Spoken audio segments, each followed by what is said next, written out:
Hi friends, ఈ వారం మన కథ అమ్మ ఆకలి.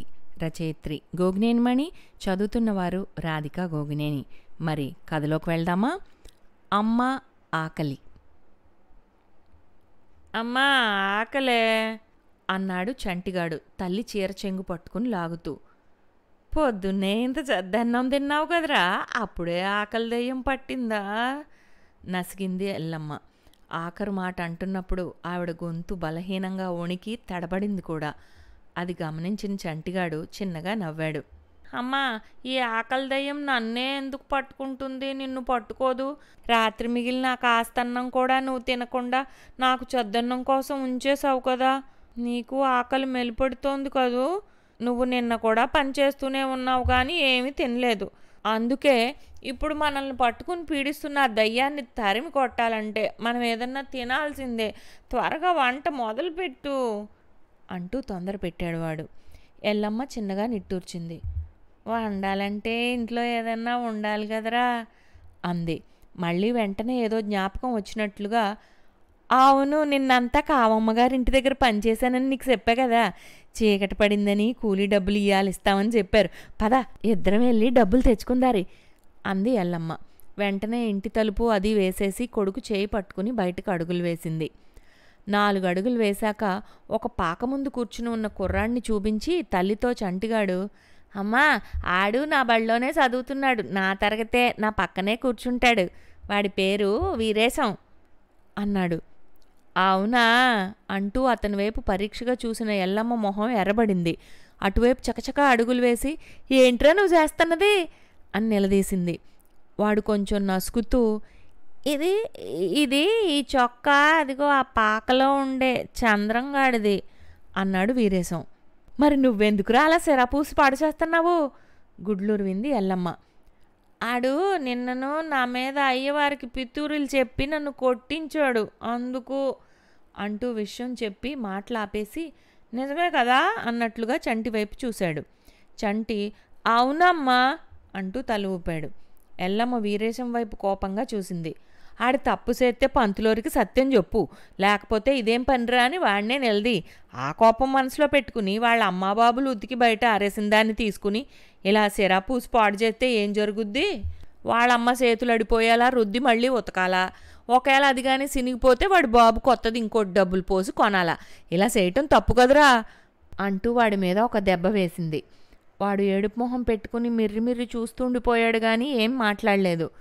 చంటి వాళ్ళమ్మ చీర చెంగు పట్టుకుని లాగి, పదవే, మనం కావమ్మగారింటికి పోయి డబ్బులు తెచ్చుకుందాం అన్నాడు. అది గుర్తుకు వచ్చినట్లుగా ఆవిడ చకచకా అడుగులు ముందుకు వేసింది. కావమ్మగారు పట్టుచీర కట్టుకుని ఇంట్లో హడావిడిగా తిరుగుతున్నదల్లా పెరట్లో జామ చెట్టు కింద నిలబడిన ఎల్లమ్మను చూసి, అంత టెన్షన్గా వచ్చేసావే, ఇంకో రోజు ఆగి రావచ్చు కదే, ఈ ఏడ పండగ కదా, పూజ అది ఉన్నాయా, తొందరలో ఉన్నా అంది గదువుతున్నట్లు. పండగని నాకేం తెలవదమ్మా, మాకు 2 పూట్ల నోట్లోకి 4 వేళ్ళు పోతే ఆ రోజే మాకు పండగ కదా అంది ఎల్లమ్మ మెల్లగా. సర్లే, ఇప్పుడు చూసావుగా నేను ఎంత పని హడావిడిలో ఉన్నానో, రేపురా అంది ఆవిడ నిరసనగా. ఆ మాటలకు తల్లి ఎక్కడ వెనక్కి వెళ్ళిపోతుందోనని చంటిగాడు తల్లి చీర చెంగు లాగుతూ మళ్ళీ, అమ్మా ఆకలే అన్నాడు గుర్తు చేస్తున్నట్లుగా. చెట్టుపైకి చూసిన ఎల్లమ్మ చిన్నగా ఎగిరి చేతికి అందుబాటులో ఉన్న ఓ దూర జామకాయను కోసి చంటి చేతిలో పెట్టి, తిను అంది. కావమ్మగారు అదేం పనే అంటూ లబలబలాడింది. ఈరోజు మొదటి కాపు కాయని చెట్టు నుండి కోసి దేవుడికి నైవేద్యంగా పెట్టాలని అనుకుంటే ఇలా చేసేవేంటే దూకుడుగా అందావిడ. పోన్లేండమ్మా, పసివాడు పరమాత్ముడేనంట కదా, తమరు ఆ దేవుడికే పెట్టాననుకోండి అంది ఎల్లమ్మ ముసిముసి నవ్వుతో. ఆవిడికి ఒళ్ళు మండింది. అబ్బో, పెద్ద వేదాలన్నీ తెలిసిన దానిలా చెప్తున్నావే. నా మాట కాదమ్మా, మీలాంటోళ్ళు అందరూ స్వాములోరు చెప్పేవి వినటానికని గుడికి వస్తారా? నేను పని లేనప్పుడల్లా పాక ముందు కూర్చుంటే మైకులో నుండి ఆయన గౌరు చెప్పేవి వినపడతాయి. వాటిలో 1 or 2 ముక్కలు మనసులో పెట్టేసుకుంటాను. అవే చెప్పానమ్మా అంది. చాలే, మహా చెప్పొచ్చావు విసుక్కుంటూ లోపలికి వెళ్ళింది ఆవిడ. కాసేపటి తర్వాత బయటకు వచ్చిన కావమ్మ ఎల్లమ్మని చూసి, నువ్వు ఇంకా ఇక్కడే ఉన్నావా, పోలేదు, మొండిదానివి అంటూ లోపలికి వెళ్ళి డబ్బులు తెచ్చి ఎల్లమ్మకిచ్చింది. ఎల్లమ్మ దండం పెట్టి తీసుకుని చంటిగాడిని ఎంటేసుకుని బయటకు నడిచింది. కొట్టు దగ్గరికెళ్ళి డబ్బులు సోమయ్య చేతికిచ్చి కావలసిన సరుకులు చెప్పింది. జనం బాగా ఎక్కువగానే ఉండటంతో ఎల్లమ్మ ఓ వారం నిలబడింది. ఇంతలో పక్క పెరటి తలుపు తీసుకుని వచ్చిన సోమయ్య భార్య ఎల్లమ్మను చూసి, "ఈరోజు మా కనకమ్మ రాలేదు, కొంచెం పని చేసి పెట్టవే ఎల్లమ్మ" అని అడిగింది. అలాగేనంటూ తల ఊపుతూ పెరట్లోకి నడిచింది ఎల్లమ్మ. ఆవిడ అది ఇది అంటూ పనులు చెప్తూ చాలాసేపే ఉంచేసింది. పొద్దుగుకే ఏలవుతుంది అంటూ ఎల్లమ్మ బయటకు వచ్చేసి సోమయ్యని సరుకులు అడిగింది. పాత బాకీకి నువ్విచ్చిన డబ్బుకు జమ చేసుకున్నానంటూ నిర్లక్ష్యంగా జవాబు చెప్పిన సోమయ్యతో ఎల్లమ్మ తగువుకు దిగింది. "ఆ బాకీ ఉందనే కందా అమ్మగారు చెప్పిన పనులన్నీ చేసుకొచ్చాను, ఇప్పుడు ఇలా అంటే ఎలా?" అంటూ ఎదురడిగింది. "అందరూ పాత బాకీలకి ఏమీ చెల్లు పెట్టకపోతే నా వ్యాపారం ఎలా జరుగుతుందే ఎల్లమ్మ" అని అతను వాదన కొనసాగించాడు. "నాను ఒంటి చేత్తో బండిని లాక్కు వస్తున్నదాన్నే, బాకీ ఉందనే గందా పనులన్నీ చేశాను, కూసింత దయ చూపకపోతే ఎలా అయ్యా" అని ఎల్లమ్మ ప్రాధాయపడుతూ పంతం పట్టి కూర్చుంది. ఇక తప్పక సోమయ్య సరుకులు కట్టించాడు. తల్లి సోమయ్య మాటలతో ఏకీభవించి సరుకులు తీసుకోదేమోనని విచారవాదనంతో నిలబడ్డాడు చంటిగాడు. తల్లి సోమయ్యతో వాదనకు దిగి సరుకులు కట్టించుకుని తీసుకోగలిగేసరికి వాడి మొహం వికసించింది. వాళ్ళ అమ్మ పెద్ద యుద్ధం గెలిచినట్లుగా సంబరపడ్డాడు. ఎల్లమ్మ కొడుకు చేయి పట్టుకుని తొందరగా అడుగులు వేసి ఇల్లు చేరింది. అక్కడ తచ్చాడుతున్న వీరేశంని చూసి ఎల్లమ్మ, "ఇక్కడేం చేస్తున్నావురా" అని గదమాయించింది. వాడు నెమ్మదిగా చంటితో గొణుగుతున్నట్లుగా ఏదో చెప్తే వాడు తల్లికి వివరంగా చెప్పాడు. "వాడి అమ్మ ఆ మధ్య చనిపోయింది కదమ్మా, ఇంటి దగ్గర ఎవరు ఉండరు కదా, వాడి నాన్న ఎప్పుడో పొద్దుపోయాక వస్తాడంట, అందుకని నాతో కాసేపు ఆడుకోవడానికని వచ్చాడు."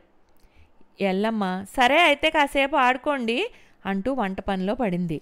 తల్లి లేకపోతే పిల్లల బతుకులు తాడు బొంగరం లేని బాపతుగా ఉంటాయి.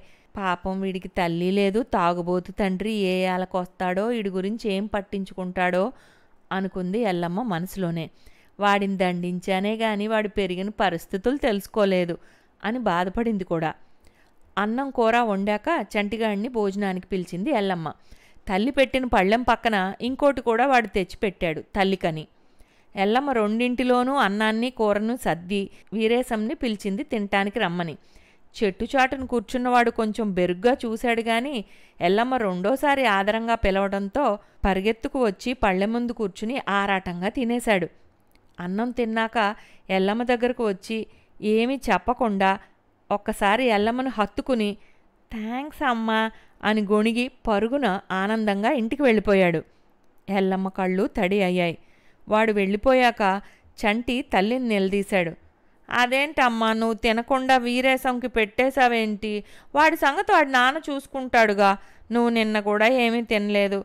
కామమ్మ గారి దగ్గర పంతం పట్టి డబ్బులు వసూలు చేసుకుని సోమయ్యతో వాదించి సరుకులు తీసుకుని ఇంత ప్రయాసపడిన దానివి ఇలా చేసావే?" ఎల్లమ్మ నిట్టూర్చింది. గ్లాస్తో కుండలోని నీళ్లు తాగుతూ, "నేనైతే పెద్దదాన్ని, ఆకలికి తట్టుకోగలను. వాడు నీలానే చిన్నోడు గదరా. ఆకలి తీరిన ఆనందాన్ని వాడి కళ్ళల్లో చూసేసరికి నాకు కడుపు నిండింది. తల్లిని కదా, పిల్లల ఆకలి తీరిస్తేనే అమ్మ ఆకలి తీరుతుందిరా.